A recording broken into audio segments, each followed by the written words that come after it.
Polly Boyko reporting to us there from the Thames. So what's the next big thing, by the way? It's called 5G. Have you heard of it? Everybody's talking about it. Frankly, I'm not the techiest guy in the world, so I actually had to Google it this afternoon to find out more about what 5G, what is 5G?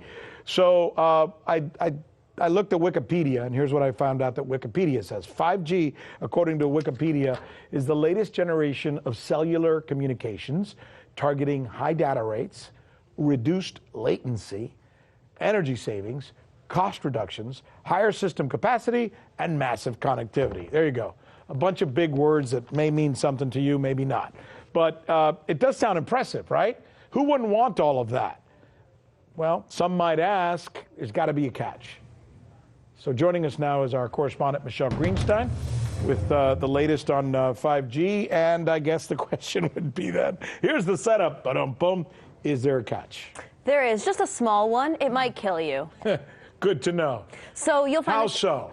Well, a few days ago, actually, a group of scientists, doctors, environmental organizers, and concerned citizens got together and they called for the urgent stop to the deployment of 5G. They said that it's been proven harmful to human bodies, that this is an experiment on humanity, and that this should be called a crime under international law. Let's talk about today's technology, what we have going on today. Your phone is constantly sending electromagnetic fields in and out of each other, whether or not you're receiving a notification right now. All of our digital tech sends this data back and forth, right, using these invisible microwave radiation signals, aka radio frequency radiation. Right. That's today's tech. We have every cell tower, every router constantly pulsing with radiation, whether or not you're using it. Science shows that this causes DNA damage, cancer, among other things. But don't take my word for it. And that's just with 4G. That's just with today's technology. Before we get to 5G, right now you got some of it, but not that much. Let's listen to what Dr. Sharon Goldberg has to say. She's a clinical researcher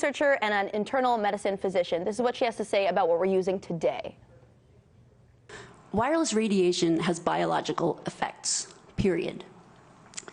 This is no longer a subject for debate when you look at PubMed and the peer-reviewed literature. These effects are seen in all life forms: plants, animals, insects, microbes. In humans, we have clear evidence of cancer now. There is no question. We have evidence of DNA damage, cardiomyopathy, which is the precursor of congestive heart failure, neuropsychiatric effects. So if 4G is already doing some of this, and I imagine if somebody walks around all day with their phone next to their head for hours upon end, they might be doing some damage to themselves. But let's get beyond 4G.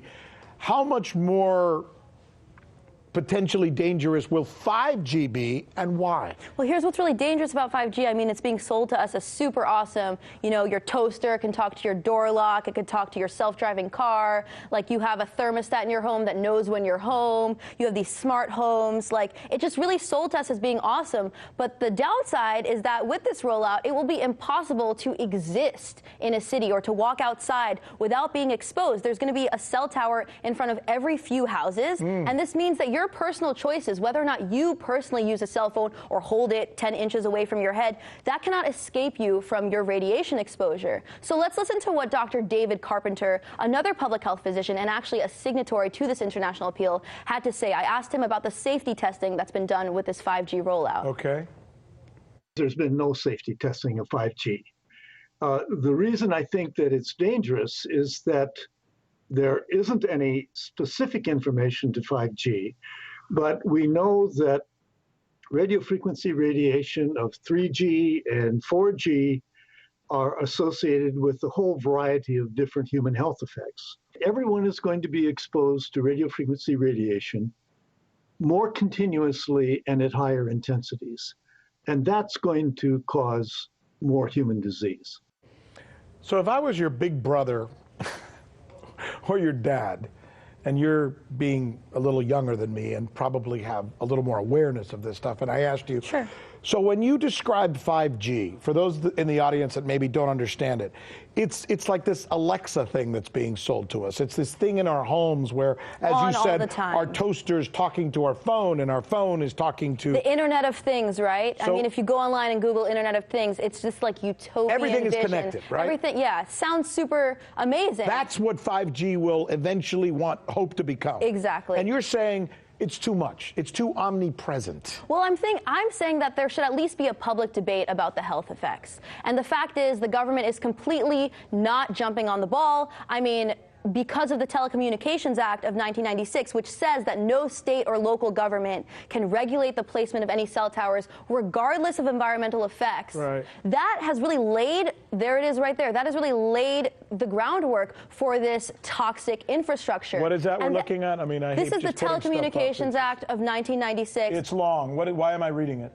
This basically says that regardless of health effects, you cannot stop the deployment of 5G infrastructure. And the FCC, which has no health expertise itself, is completely captured by the wireless industry. It's the same playbook that big oil used with climate change or big tobacco with cigarettes. They're really deceiving the public and selling this to us as something that doesn't have a lot of risks. But you know who hasn't been fooled?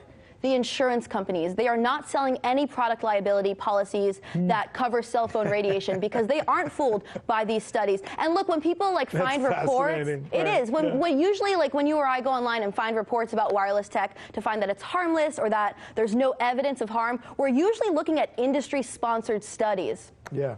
And it's not a question about whether we don't want to move toward new technology. We just want to make sure that new technology is tested before we put it out there. So good stuff. Hey, Michelle, as usual, good stuff. Thank you. Good report.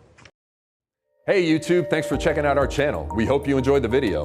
We have tons of content for you just like this. For more of RT America's one-of-a-kind news and analysis, be sure to subscribe and never stop questioning more.